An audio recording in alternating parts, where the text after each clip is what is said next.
Welcome to Cast of Wonders, the fiction audio magazine for young adults featuring stories of the fantastic. I'm Graham Dunlop. Today we present My Boogeyman by Harley May. You can find out more about Harley at harleymay.com/about, where she says, I am a writer and reader of many things. I blog about everything: writing, books, movies, music, my husband, 3 children, and other random things that make me laugh. My parents are from Alabama, but I grew up in South Korea. Essentially, I'm a foreigner with an American passport. I love my life. I'm a regular contributor for An Army of Irmas, and I have a few things up at Fictionaut. Of My Boogeyman, Harley told us that it came from realising that sometimes what makes us feel loved or brings us a sense of happiness might not always be the best things for us. Making a welcome return to Cast of Wonders is your narrator, Danielle Daly. Danny's a forecast analyst who works for a pharmaceutical company on Long Island, NY, happily married to the love of her life. Their children are hypoallergenic Siberian cats that think they're puppies. I wonder how they'd get along with my dog Jake. Danny loves to read, garden, listen to music, cook, and daydream. She says, narrating stories is great for someone like me who can't write well, but still burns with a desire to be part of the literary world. And now, we've a tale to tell.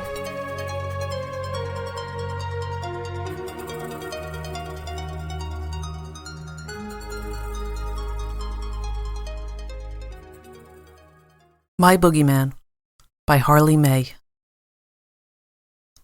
Boogeymen weren't supposed to be so mopey.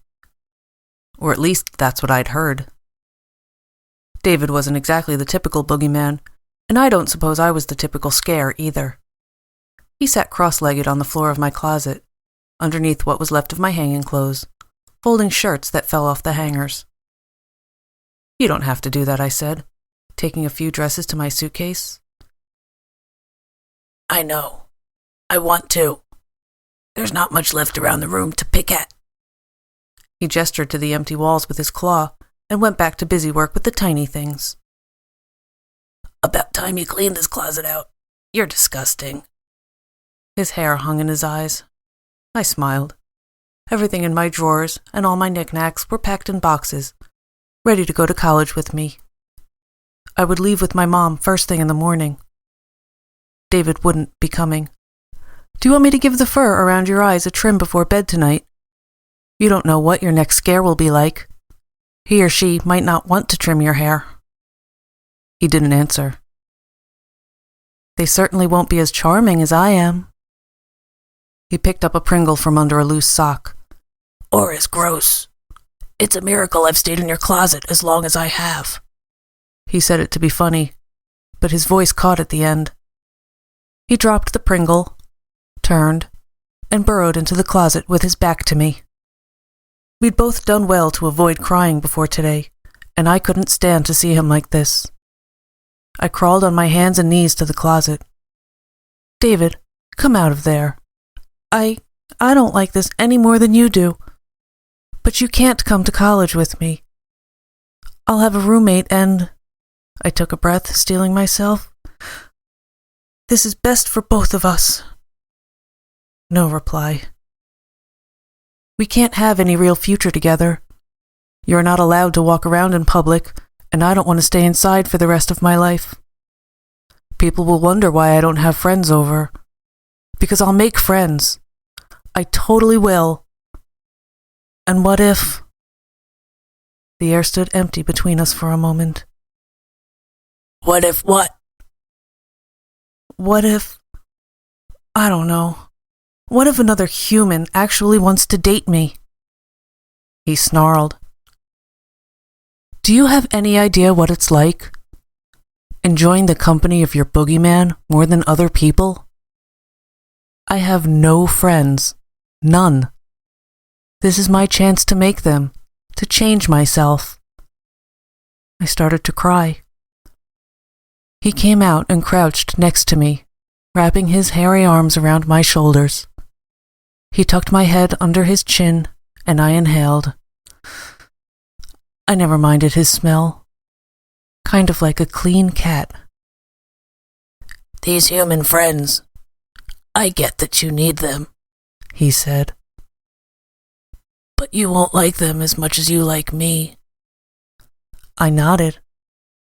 That's part of the problem. I'll never want to hang out with anyone else if you follow me everywhere. If you're always there, I'll choose you. We've talked about this. And we had. There wasn't anything else to say. We sat there in silence a few more minutes. "Don't forget the book you hide under your mattress and think I don't know about," he said. I smiled into his arm. What book? "Exactly."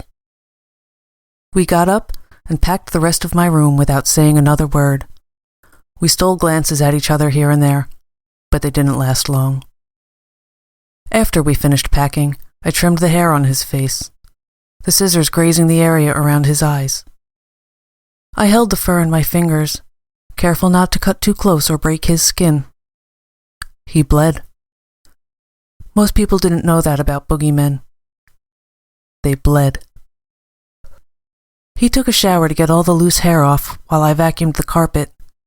He came back into my room, toweling the fur on his chest, and smelled like soap. I looked at the clock. Mom will be home soon. You better get back in the closet. He watched me with sad eyes. "I'll miss you." I wanted to say it back, but that would hurt, and then I'd start crying, and then he'd start crying, and that's all we needed. A crying girl and her boogeyman. I'll see you later tonight. That evening, I crawled into bed and pulled the covers down next to me, staring into the closet shadows. You coming? One last time? I tried to smile. He bumped around in there and came out. "I'll never forget my first night here. I did a great job of scaring you." I made a noise in the back of my throat. I was way too old to be scared of the boogeyman. Don't know what your agency was thinking. "I know, and you were my first scare. I was just a stupid kid myself." He laughed and crawled into bed behind me, nestling under the covers. The memory played back in my mind. I'd come home after volleyball practice and heard a bumping in my closet, followed by a series of oofs and grumbles. Instead of being scared like any normal girl, I decided to just take care of it myself. My mom was still at work, so I grabbed the baseball bat she kept behind the front door and beat on the closet, trying to sound as tough as I could. "Whoever is in there, I have a gun and called the police. My mom will be home any second now." She wouldn't. "If you leave now, I'll let you walk out of here." "You perv," I added for emphasis. Nothing happened. "I'll give you to the count of 3 and then start shooting. 1, 2. A muffled voice came from behind the door. Don't shoot," he said. "This is my first time. It's a little harder than I thought it would be. And what did I just stick my claw in?" Claw? I opened the closet and saw his furry feet jutting out from under a pile of clothes. Curious, I lowered the bat and took a wary step into the closet, shifting a row of dresses over on the rack. He sat there, this lumbering creature, repulsed by a red, gooey substance now stuck in his hair. I gasped. He offered me his claw. His eyebrows gathered together in question. Probably a fruit roll-up that fell out of my pants. He moved his clawed hand in and out of a fist, stretching the goo. "You ate half of it and put it in your jeans?" Yes. Now, I raised the bat again. What are you? I'm your boogeyman." We stared at each other. Boo? I giggled. Now with him here, the night before we would leave each other, tears streamed down my face. You were meant to be my boogeyman. He put his face into my hair and positioned his body behind mine. I hugged his arm, putting his claw against my heart, and wiped the wet off my cheek. When the sun came through the window in the morning and hit my face, I didn't feel him beside me and knew he'd gone. The light filled my room. Too bright, but it warmed my skin. Tears filled my eyes and fell softly down my cheeks. My mother called my name from down the hall. "Be out in a minute," I said, still weeping. "I'm not quite ready." Longing hit me in the chest, and I clutched the pillow he slept on last night, inhaling his scent. Clean cat and soap.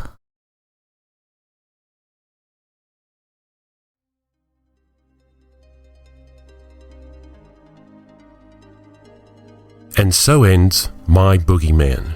Come tell us what you thought of this story in the forums at castofwonders.org/forums. Cast of Wonders is released under a Creative Commons Attribution, Non-Commercial, No Derivatives license. Share it, but don't change it or sell it. Theme is Appeal to Heavens by Alexei Nov from musicalley.com.